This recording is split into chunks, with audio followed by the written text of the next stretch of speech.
मेरा नाम रजत है। आज से 4 साल पहले मेरी शादी हुई थी। इस शादी में मेरी कोई मर्जी शामिल नहीं थी। मेरी माँ मेरी शादी एक काली कलूटी लड़की से कर दी, पर मुझे तो गोरी लड़कियाँ पसंद थी, तो फिर यह लड़की कैसे पसंद आती। जब शादी हो गई थी तो सुहागरात के दिन मैं अपनी माँ से बोला, माँ तुमने मेरी शादी ज़बरदस्ती कर दी है, अब तुम ही बताओ मैं उस काली कलूटी लड़की के पास कैसे जाऊँ। मुझे तो सोच के भी शर्म आ रही है। तब माँ ने कहा, कौन बोल रहा है कि तुम उसके पास जाओ। मैंने तो तेरी शादी उससे इसलिए कराई क्योंकि अगर गोरी लड़की दहेज लेकर आती तो कोई काम भी नहीं करती, और इस काली कलूटी के घर वालों ने दहेज भी दिया है और मैं इससे नौकरानी की तरह घर का सारा काम भी करवाऊंगी। रजत ने कहा कि माँ यह तो एक पढ़ी लिखी ग्रेजुएशन पास लड़की है, तो क्या यह घर का सारा काम करेगी। मेरी माँ बोली, तू टेंशन क्यों लेता है, यह सब मैं देख लूँगी। तू तो लंदन काम करता है, तू वहीं पर अपनी दूसरी शादी कर लेना, मैं इसके लिए राजी हूँ। माँ की यह बात सुनकर मैं बहुत खुश हुआ और फिर मैं अपने रूम में चला गया। मेरी पत्नी बेड पर घूंघट लिए बैठी थी। मुझे घूंघट उठाने का मन नहीं कर रहा था, लेकिन फिर भी मैंने जब घूंघट उठाया तो घूंघट में एक काली कलूटी हड्डियों का ढांचा थी। फिर मैं बगल में लेट के सो गया। मुझे अगले दिन ही लंदन जाना था। शादी का दूसरा दिन था। मैं तैयार होकर अपना सूटकेस लेकर माँ को प्रणाम किया और अपनी बीवी को बिना देखे घर से निकल गया। जब मैं लंदन आया तो मुझे लंदन में इंडियन गोरी लड़की चाहिए थी, लेकिन मैं खुद एक सांवला लड़का था। कोई लड़की मुझे पसंद नहीं करती। अगर कोई पसंद भी करती तो उसके घर वाले मुझे यही कहते कि तुम अपने घर शादी के बाद कभी नहीं जाओगे और ना ही घर पर पैसा भेजोगे। यह बात सुनकर मैं शादी रिजेक्ट कर देता था, क्योंकि मुझे घर को भी देखना था और घर का खर्च भी उठाना था। मैं घर पर कभी कभी बात करता था, और बात भी करता था तो माँ मुझसे घर की सारी टेंशन के बारे में बात करने लगती थी, जिसकी वजह से मैंने घर पर भी बात करना छोड़ दिया था। एक दिन जब अपने दोस्त की पार्टी से आ रहा था तो रास्ते में एक लड़की देखी जिसने दुपट्टे से अपना मुंह बांध रखा था। उसके हाथ पैर बहुत सफ़ेद थे, एकदम दूध जैसे। उस लड़की के हाथ पैर को देखकर मैं समझ गया कि यह बहुत सुंदर है, जैसी लड़की मैं ढूंढ रहा था। फिर मैंने गाड़ी रोककर उस लड़की से हिंदी में पूछा, क्या आपको लिफ्ट चाहिए। वह लड़की थोड़ी देर चुप रही और फिर वह हिंदी में जवाब देकर कहा, हाँ। फिर मैं बोला, ठीक है तो चलिए, मैं आपके घर छोड़ देता हूँ। उस लड़की ने फिर हिंदी में ही जवाब दिया, जिससे मैं समझ गया कि वह इंडियन है। फिर बोली, मेरा यहाँ कोई घर नहीं है, यहाँ पर मेरे मामा मामी रहते थे। जब मैं उनके घर गई तो घर में ताला लगा हुआ था, इसीलिए मैं यहाँ खड़ी हूँ। फिर मैं बोला, अगर आप चाहे तो मेरे रूम में चलकर रह सकती है, मैं अकेला ही रहता हूँ। फिर वह लड़की बोली, मैं आपको जानती नहीं तो आपके साथ कैसे रहूंगी। अगर आप मुझसे शादी कर लोगे तो मैं आपके साथ रह सकती हूँ, क्योंकि मेरा और इस दुनिया में कोई नहीं है। यह बात सुनकर मैं हैरान था, क्योंकि शादी एक गुड्डे गुड़िया का खेल नहीं है जो 1 मिनट में फैसला ले ले। लेकिन फिर भी पता नहीं क्यों मुझे उसका प्रपोज एक्सेप्ट था। मैं उससे शादी करने के लिए मान गया। अब हमारी शादी हो चुकी थी। मैं उसे अपने रूम में लेकर आया। मेरा एक छोटा सा रूम था, उसी रूम में किचन भी थी, जो कि मैं खुद ही खाना बनाता था। रूम में आने के बाद मैंने अपनी वाइफ से बोला, अब तो हमारी शादी हो गई है, अब तो यह घूंघट हटा लो। फिर मेरी बीवी ने घूंघट हटाया। जब मैंने अपनी बीवी को देखा तो हैरान रह गया, क्योंकि उस घूंघट के पीछे जैसी कि चांद छुपा हो। मेरी वाइफ बहुत सुंदर थी, दूध जैसी गोरी। मेरी बीवी ने कहा, मुझे बहुत ज़ोर से भूख लगी है। यह बात सुनकर मैं जल्दी से खाना बनाने लगा। खाना बनाकर अपनी बीवी को खिलाया और खुद भी खाया। फिर हम अपने बेडरूम में गए और एक दूसरे से ढेर सारा प्यार किया। दूसरे दिन जब मैं उठा तो मेरी बीवी नहाकर तैयार होकर मेरे लिए नाश्ता बना चुकी थी। यह सब देखकर मैं बहुत खुश था कि मेरी बीवी कितनी अच्छी है।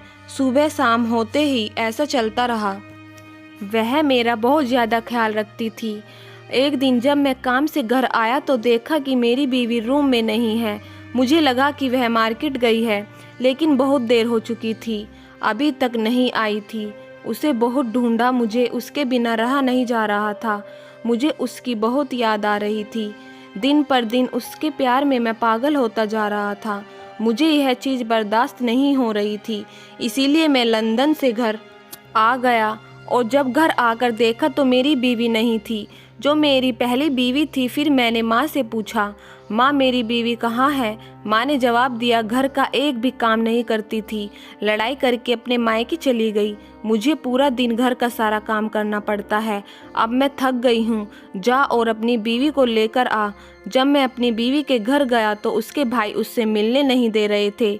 मैंने अपनी पहली बीवी के भाई से बहुत विनती की।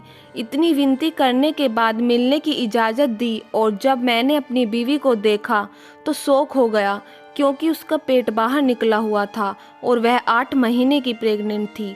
यह देखकर मैं गुस्से से लाल हो गया और उसे गाली देने लगा और बदचलन बेहया कहने लगा।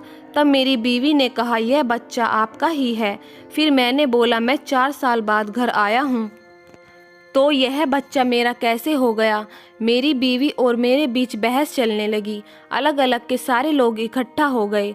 मेरी बीवी की माँ ने मुझसे कहा, यह बच्चा आपका ही है, आप इसे लेकर जाओ। मैं दुनिया की लोक लाज और इज्जत की वजह से अपनी बीवी को घर तो ले आया, लेकिन उसकी तरफ देखा भी नहीं था। फिर मेरी बीवी ने कहा, यह बच्चा आपका ही है। अगर आपको विश्वास नहीं है तो कुछ दिन के बाद मेरी डिलीवरी है। डिलीवरी होने के बाद आप चाहे तो डीएनए टेस्ट कराकर पता कर लीजिएगा।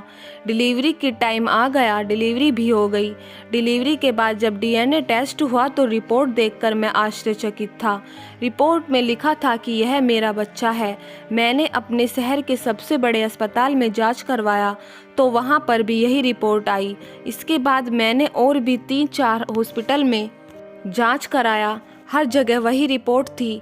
फिर भी मैंने विश्वास नहीं किया। मेरी पत्नी ने कहा, मैं आपको एक सच्चाई बताती हूँ। लंदन में जो लड़की आपको रास्ते में मिली थी वह मैं ही थी। जब मैं शादी के बाद मायके आई तो मेरी मम्मी मेरे घर आई और मुझे देखा तो हैरान रह गई, क्योंकि मेरी हालत वैसी नहीं थी जैसी 10 साल पहले। मैं बहुत सुंदर और बहुत हेल्दी थी। मेरी मामी और मामा लंदन में रहते हैं। मेरी मामी ने कहा कि मेरे साथ लंदन चलो और मैं तुम्हें ऐसा बना दूंगी कि तुम्हारा पति तुम्हें पहचान नहीं पाएगा। लंदन में बहुत सी ऐसी दवाइयाँ हैं जिसकी वजह से तुम बहुत गोरी हो जाओगी। कुछ दिनों में मैं बहुत गोरी हो गई। इसके बाद लंदन में आपसे मिली थी। मेरा विश्वास कीजिए, मैं आपकी लंदन वाली बीवी हूँ। साथ में हम लोगों ने जो वक्त बिताए थे यह उसी के प्यार की निशानी है। मैंने अपनी बीवी पर थोड़ा भी विश्वास नहीं किया और अपने बच्चे की तरफ बिल्कुल भी नहीं देखा था। इससे तंग आकर मेरी बीवी ने कहा, मुझसे प्यार नहीं है आपको, फिर मैं आपके पास क्यों रहूं? मैं जा रही हूं अपने घर, आप अपना बच्चा संभालिए। मेरी बीवी अपने मायके चली गई। अब मेरा बच्चा पूरा दिन रोता रहा। मैंने माँ से बोला, इस बच्चे को चुप कर दो। मेरी माँ बोली, इस बदचलन के बच्चे को मैं क्यों संभालूं? घर के काम करके पहले से ही मैं बहुत परेशान हूँ। अब इस बच्चे की जिम्मेदारी मुझसे नहीं उठाई जाएगी।